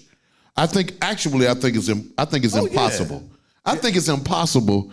And I think that there is you hear people saying there's an assault on the black church, but I think it was intensified with COVID-19 what I look at, and I'm gonna ride this horse until I get tired of riding it. I was looking at the game. I'm confessing. I went back for the playoffs. I backslid for the playoffs a little bit. I ain't looking at like no whole game, but I looked at some Cowboy. We'll let you come on back to the altar. I watched. Yeah, thank you. I watched the little Cowboy because I enjoyed one thing. I enjoy seeing the Falcons get beat, and I enjoy seeing the Cowboys get beat. That just does my heart glad. Because the Falcons, so-called, supposed to be Atlanta's team, and ain't no black coach, and I reject that. And the Cowboys supposed to be America's team, and fuck that. So that's just me. That's just me. That ain't everybody. Hey. That's just me. But my wife and I, we were looking at the game, and what we were doing when they would scan the crowd, we were looking for people with masks. Yes. Right. Yes. Yeah. And we were looking for empty spaces between seats. Exactly. We saw neither. Yes, sir. We saw neither mask nor empty seats. What we saw was people without masks releasing projectiles. Aerosol projectiles all over an enclosed space. And nobody's saying a damn word, but we got to have virtual church. That's some bullshit. You got to practice. That's some bullshit. And black people participating in that bullshit. You said that earlier. What I said? Earlier, when you talked about this, I think it was here on the program, might have been in another context, but I think I heard you. You were saying that earlier that there needs to be more awareness of what we are doing and who we are trying to imitate and impress. I would say rather than what's the best thing we need to do to take care of ourselves. No, I'm sorry, Doctor. I'm sorry, Dr. Coleman. No, don't apologize. Black people, I'm sorry, in every area of our activity, man, we be showing too much love for our enemy. We it seems like we willingly and readily act out of their projections upon us. It's like you talked about that, I don't know. We had to discuss. Again, our dear brother, who guest before me, I talked about the same thing. We don't need to continue to try to get anybody else to like us or be reconciled to us. We need to love ourselves, love each other, and bring out the divine. And let others catch up to that if they choose to.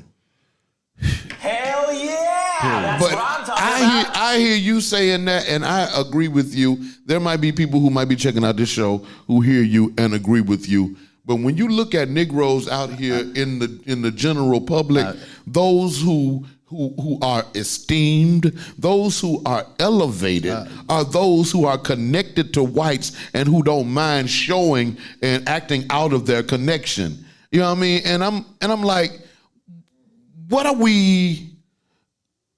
How is it that we will be able, to cut the cord if we seem to be so dependent upon the acceptance and the validation of those who are our enemies? We can't do it that way. And this is Reparations Wednesday, right? And I have been guilty of speaking kind of fly when it comes to Bernice King, because particularly because she's traveled in some different odd theological directions over her course of ministry.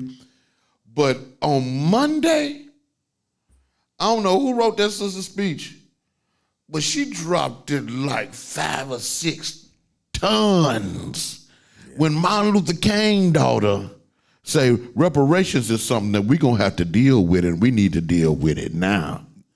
Absolutely. That she is finally using her voice for what it was meant the way that it was meant to be used. Well, everybody grows in time. You know, you don't know when that ancestral spirit woke her up, that particular one that woke her up. Yeah. Because that can happen. Yeah. I want to ask you about this. And people have been talking about it. I really didn't give it too much. I didn't really care because I know that you got people who are dramatists and who engage in theatrics, and all of us who are clergy in one way or another, we are performative in our expressions of part of the tradition. Yeah, and that's what we do. In Africa, India, Asia, the holy men and holy women do strange shit because we do strange shit because shamanism and all that. It make people pay attention to what we're saying. All right, so we do strange shit. So this brother who I had knew nothing of until this week, and I think that this was the purpose behind it.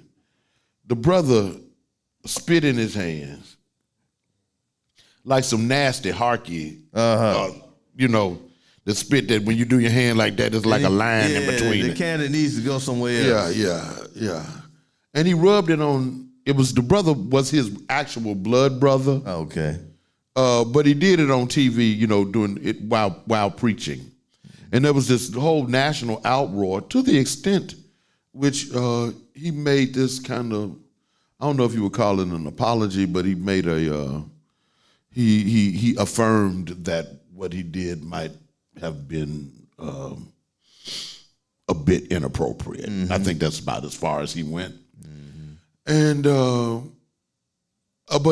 clergy, many of the clergy that are on same social media platforms and channels that I'm on, they were just outraged that this brother would actually put spit and rub it on another person's face on a video. And what the dude say his point is that God or the Lord might want to take you through some nasty stuff in order for you to get to where God wants you to be, or get the healing God wants for you. No, you're gonna have to. Nah.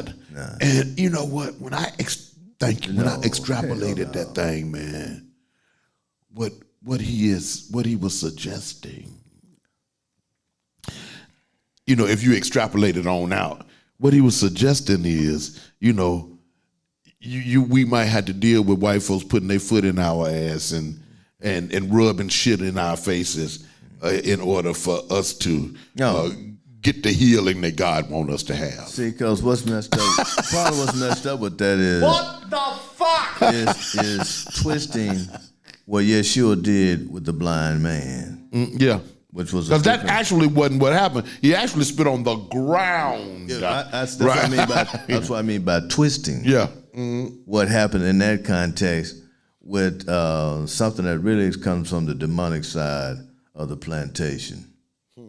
Here we go again. Mm-hmm. It's the demonic side of the plantation. The idea that God really kind of hates you like a master. That's really what you think. You think God.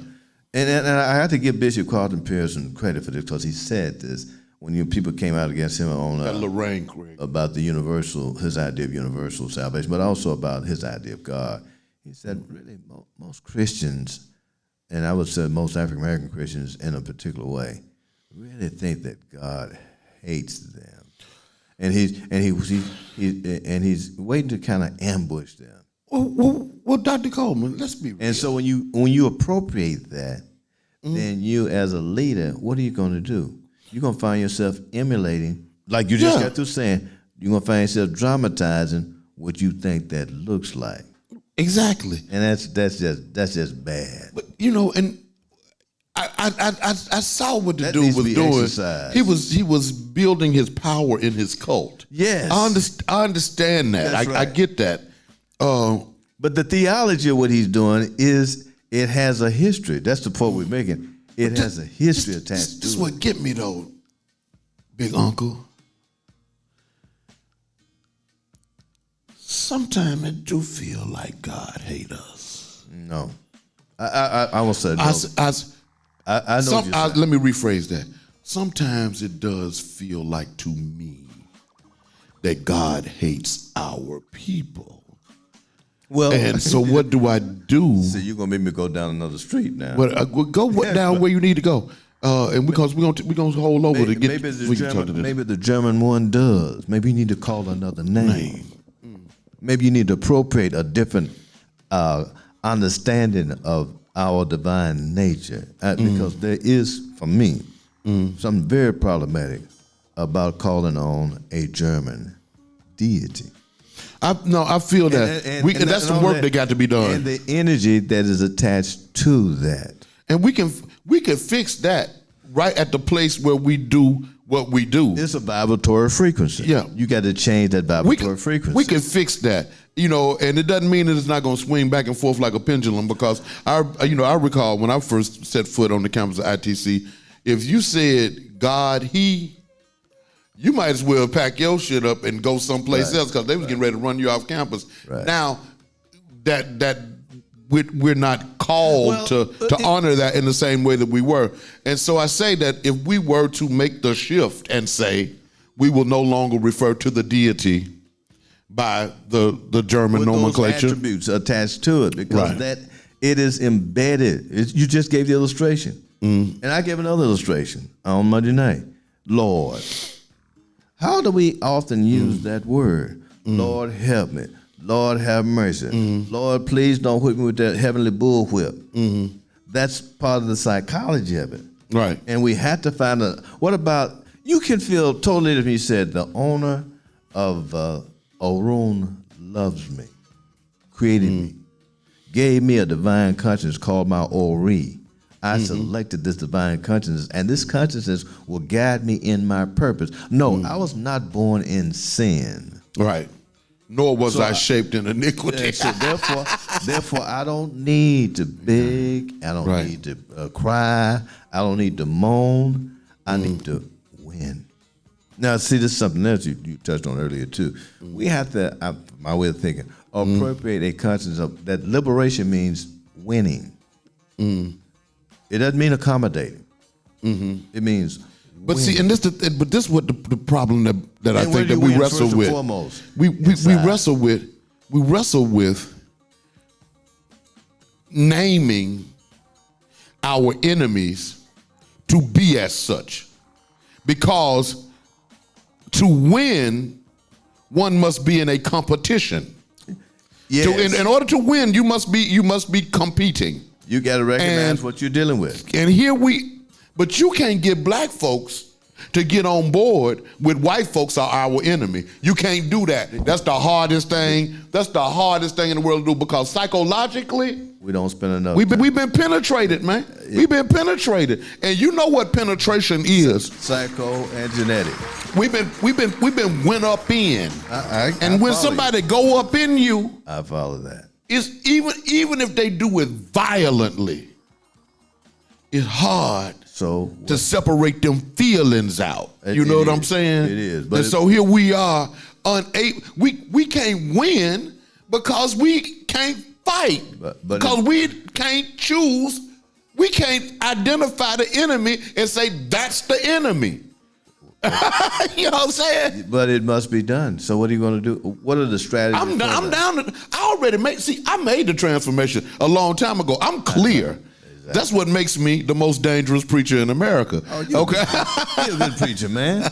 I know. I'm dangerous. Yes. I'm dangerous. Being dangerous is okay. Because, ain't no sermon where I ain't pointing out that white supremacy is the major problem on the planet. Yeah. There's no sermon that I preached in the last 10 years which has not made that point every time. And if I don't feel like I ain't done nothing, because that's my job. Yes. But it's like being a voice, crying in the wilderness, because we can't identify and agree that our enemy is our damn enemy. So pause again for a moment. Mm-hmm. Work your influence. Work your sphere of influence. Because you turn the music back on. We getting ready to go. Because you might not reach or perceive you're reaching everybody. Reach what you can reach. Change what you can change. And don't be discouraged about what other folks ain't doing. Okay. Don't be discouraged about what they ain't doing. Do what you're doing. That we'll do. And keep doing that. Your mind is the battlefield. Be its commander, not its soldier. That's something. I get reminded. Who's that from? I don't know where that come from. I got a frat brother though, who always reminds me of something that I said years ago, which is the deity has an army. Yeah. And in every army, you got foot soldiers and you got officers. Right. One of the titles. I prefer to be a general. Yeah, exactly. one of the titles in the scripture is the living one of hosts or the living one of armies. Armies is for warfare. No doubt. And we in the war. I look forward to seeing you next month. So we come back and keep it going. Absolutely. Hey, African American History Month, we gonna, we're gonna rock. Yeah, and on that day, it's gonna be me and you all day. We ain't gonna, I ain't gonna have no more guests, and we gonna roll. Look, I love y'all and this man right here. I love you, brother. Keep listening. Keep learning. Man, we keeping on, and keeping keep on, moving. I got to get back, man. You know I'm teaching 4 classes this semester. Stop playing. See, Stop playing. That's what's needed. Yeah, you gotta reach them. I'm gonna do it the best I can in this virtual. I know it ain't your best atmosphere. But you gotta do it. Yeah, I'm gonna try. Anyway, no, I am. You gonna do it? I shall. It's been a great show, ladies and gentlemen. Put your hands together. Thank y'all. For Dr. Will Coleman, Dr. Will Coleman. That's my big uncle, man. From Memphis, making easy money. In the fur. Yeah. You don't say pimping hoes in style. I know we don't. You don't say. Don't say what? You don't say that. No. You don't say making these money pimping hoes in style. That ain't what Memphis means. I got too many daughters. I got yeah, me too. Mamas, me too. I got too many women ancestors. And I used to think the same way till my daughter started playing their music for me, and I was like, damn, y'all worse than me. Oh, they they do. They don't play it around. Y'all are worse than I am.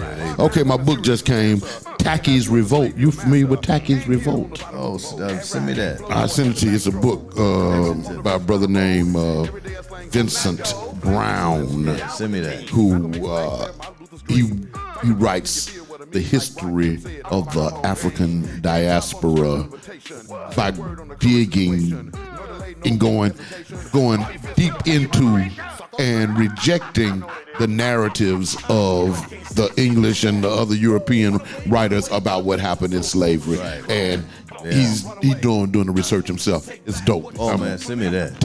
I'll send it to you. All right, man, it's time to get up out of here. That's Will Coleman. I'm Slaughter, man. Peace to the Archbishop and the Holy Family, to the beloved community I love so well. To my video engineer, Craig Miggling.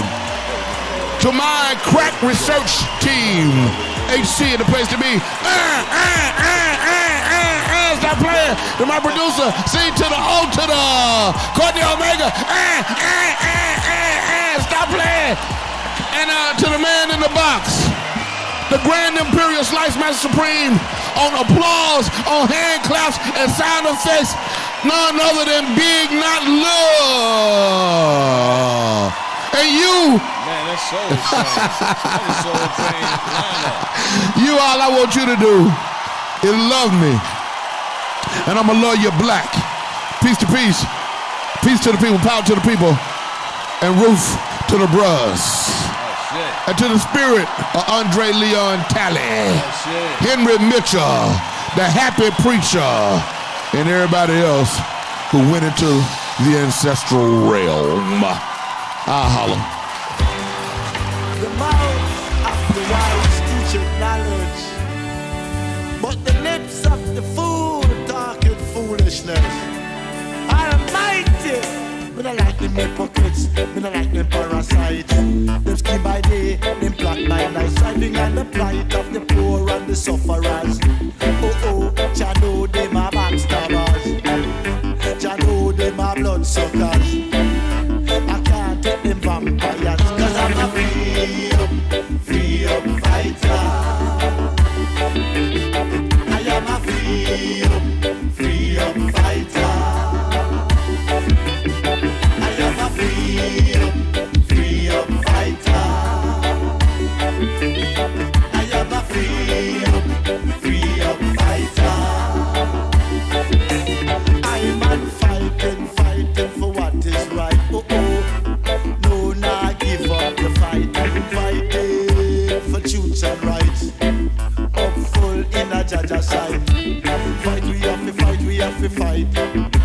Fight we have to fight with all we might. Fight we have to fight, we have to fight. Fight we keep out all them parasites. Cause I'm a freedom fighter. I am a freedom fighter. I am a freedom fighter.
I am a freedom fighter.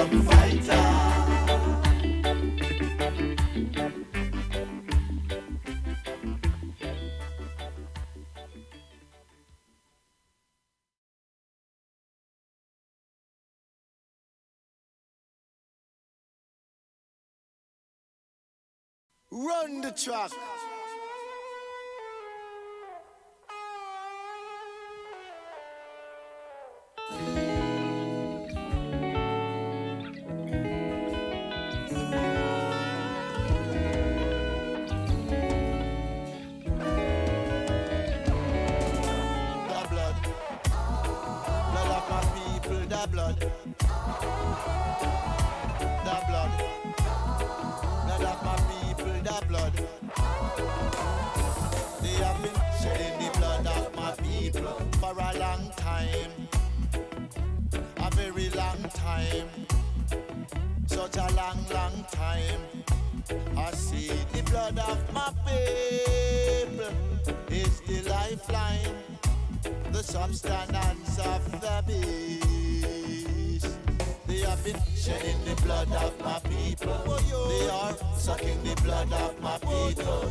shedding the blood of my people. Sucking the blood of my people. Shedding the blood of my people. Sucking the blood of my people. The blood. Blood of my people. The blood. I cry. The blood. Blood of my people. The blood.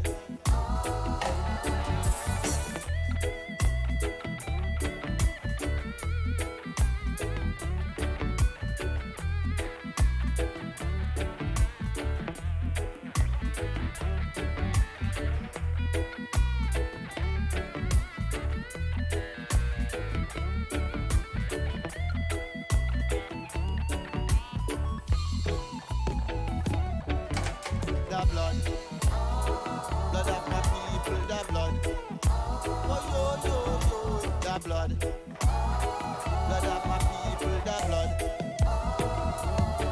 They are shedding the blood of my people. They are sucking the blood of my people. They are shedding the blood of my people. They are sucking the blood of my people. No more shedding the blood of my people. No more sucking the blood of my people. No more shedding the blood of my people. No more sucking the blood of my people. No more, our blood will shed no more. No more, our blood will shed no more.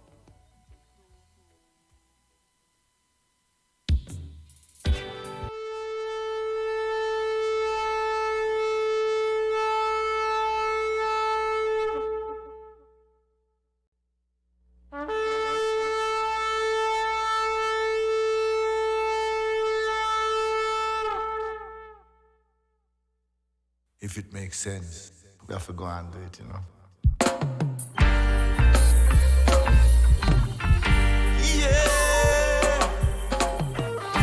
Hear what I man say. Right now. But each and every day I say, oh people now. Here I say, freedom. Rasta people them freedom. African people freedom. The original people, they can't find your body. Don't let them control your mind. So free up your mind, oh people now who have been trapped by the demons of the beast. They are trying to destroy your mind and spirit, your heart and soul, your divine control.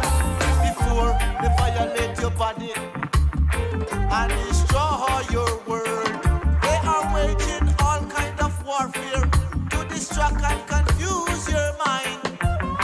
Break them shackles, break them chains.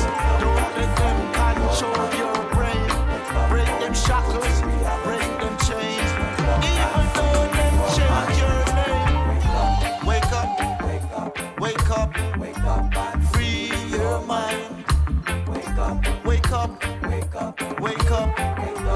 free your mind. If they control your mind, they can control your thoughts. If they control your thoughts, they can control your actions. Practicing to take their baits that will lead you to self-destruction. Put yourself defeating self-destructive actions, doing exactly what they want. As you fall into your trap, say, a pure manipulation. Them unleash, them demons and them beast, to rape, ravage and feast. So wake up, oh people, to reality.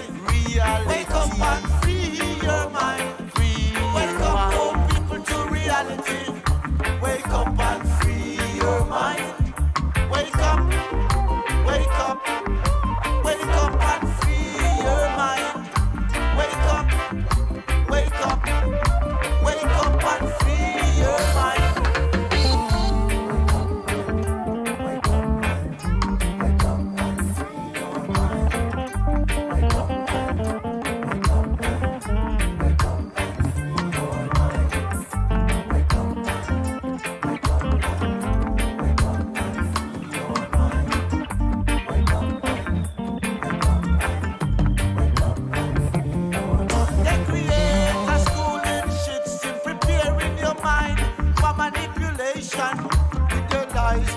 their propaganda. Desensitizing your minds for more lies and falsification. To the medias and their institutions.